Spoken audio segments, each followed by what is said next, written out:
Namaste. Video number 4. Hi, I'm Steve.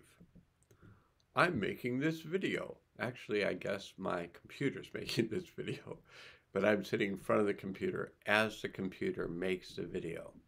And it might be, well, we might have artificial intelligence here. We might have artificial intelligence there.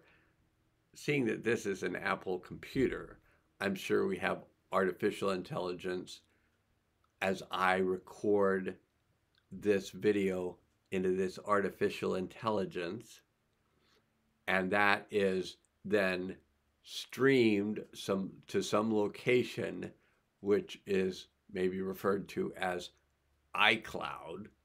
So I identify as a cloud. Here I am in the clouds. And some people say, he's in the clouds. Let's hope that we're grounded. And the way we know we're grounded is we actually can feel our feet. If we can feel our feet, we're grounded. Because if we were ungrounded, the awareness would be held out of our feet.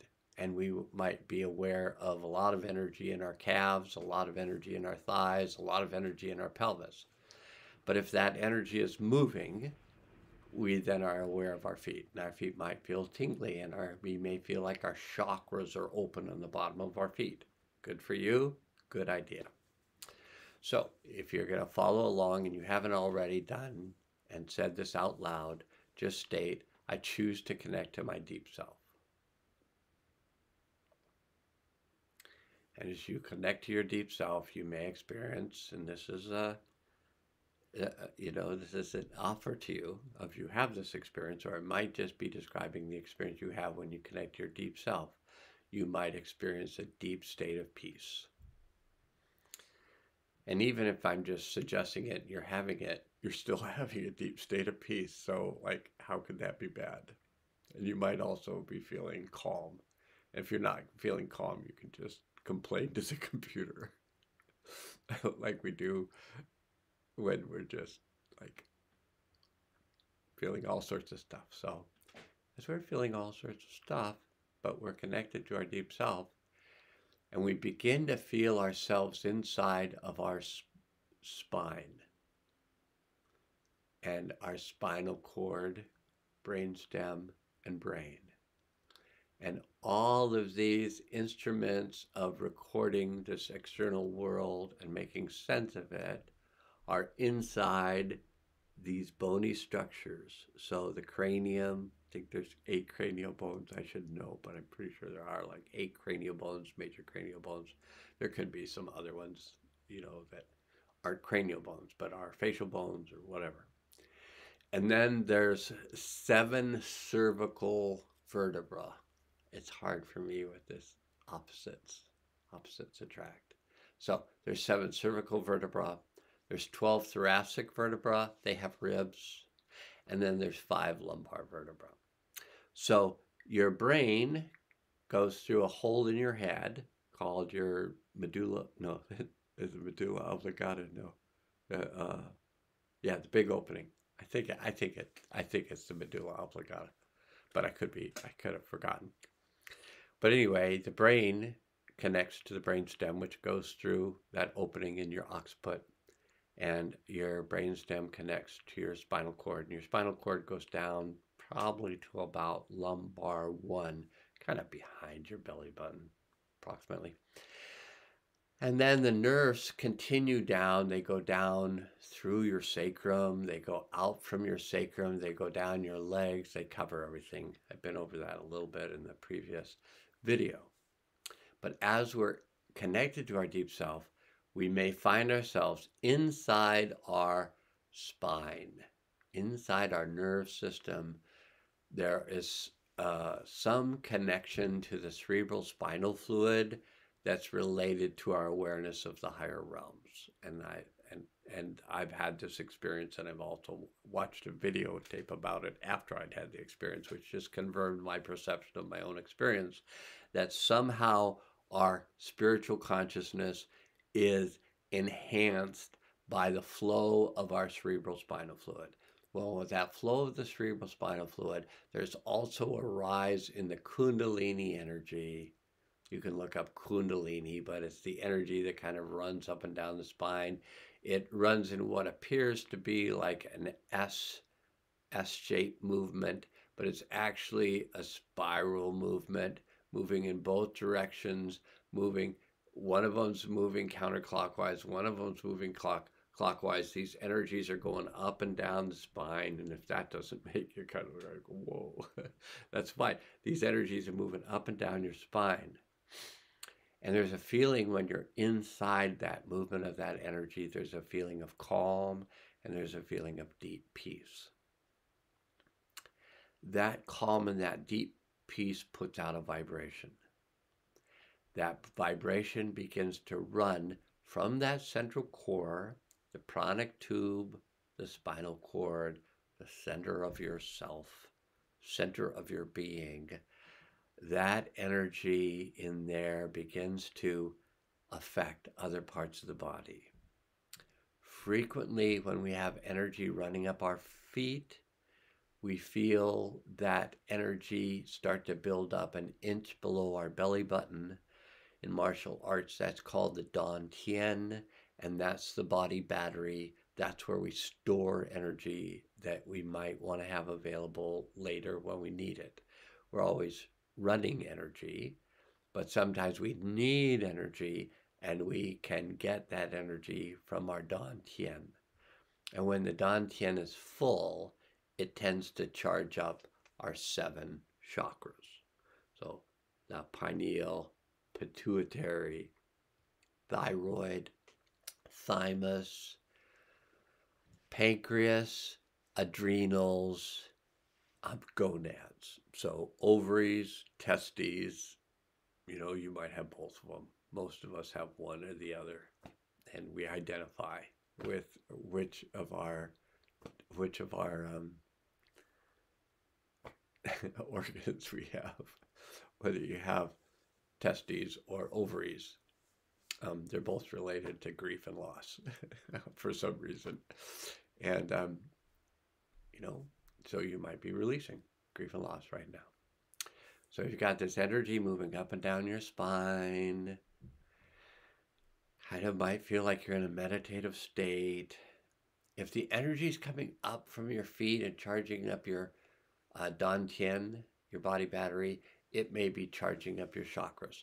So if that's happening, you're feeling, you may be feeling it in your ovaries or your testes or your adrenals or your pancreas or your thymus or your thyroid or your pituitary or your pineal. Those can all get charged up from the energy from the earth. It can also get charged up coming in from the top. But oftentimes these get charged up from the energy of the earth coming into our body battery and spreading out to our chakras. That's a way to charge our chakras. Now, one thing that happens when we're in a healing field and we're working with the deep self, our connection with the deep self, and the deep self in some ways resides within the pranic tube, resides within the spinal cord, is connected to all of our consciousness. But the influence goes both ways. If our identity is in ourself, it's in our ego, it's in our body. We identify with our body. We identify with our television. I identify as my television. I hear things from my television. I take them into my consciousness and I repeat them to others. So I identify as a television or identify as a talking head. So if somebody gives me really bad information, I feel like somehow I have to pass that on to others. So I have to share it with you. And so then I can get that same kind of fear-based mentality flowing into my nerve system and affecting my brain and causing my brain to kind of get weirder than it already was. Whew. And we choose to let that go. So when we're in our deep self and we're in that place of peace and we're in that place of calm, the deep self, that space, the more attention you place on it in a healing field, the more it begins to open up energetics within the body. I've seen it go in different directions. So oftentimes that deep self part of the thing it affects frequently is the heart. So all of a sudden, this peace and this calm come into the heart. And then you feel it flow through the bloodstream. So the bloodstream goes everywhere. It goes into your head. There's blood vessels taking blood. Every cell needs blood. There's blood vessels. Arteries take the bloods to the cell. Um, Veins take the used blood, which maybe has some toxins in it, back to the heart to be, and through the liver and cleaned up by the liver, cleaned up by the kidneys. But the blood flows everywhere. And when this energy from the deep self is flowing through the bloodstream, it's bringing peace and calm everywhere the blood goes, which is everywhere. It may travel through the acupuncture meridians. And I've actually just experienced it do this. So I can tell you from my experience that this energy of the deep self, this peace and calm, actually runs through the acupuncture meridians. It actually releases nodes in the acupuncture meridians. It also runs through the lymphatic system, which is the garbage cleaners of the body. So the blood system puts its trash out, the lymph system collects the trash, and then the lymph system drives down the road in the trash with the trash in the back and goes to the dump site, whatever that is, and dumps it out. And hopefully it dumps it outside the body. And then it does this, on a daily basis. The cells of the body have byproducts left over from their metabolism, their action. They have byproducts, they have stuff that goes in the trash. It goes into intercellular fluids. It's picked up from the lymph. It travels through the lymphatic vessels. The lymph vessels, they're like blood vessels, but they carry lymph, which is like blood, except lymph typically doesn't have blood cells, but the fluid's very similar. The lymph takes all the toxins and eliminates it somehow. Sometimes it eliminates it through the bowels. Sometimes it eliminates through the breath, through air, through the bowels, through air, through the skin. You've probably had that happen where something's, kind of like come up to the surface and come out. That's elimination through the skin. The skin is the largest elimination organ. Then there's bowels, bladder, kidneys. These are all organs to get rid of things. And a lot of that stuff that they get rid of comes from the lymph, which comes from cellular metabolism. So if the cells discover things that aren't good for you, they try to get it out of you. And then you say, oh, I feel so toxic.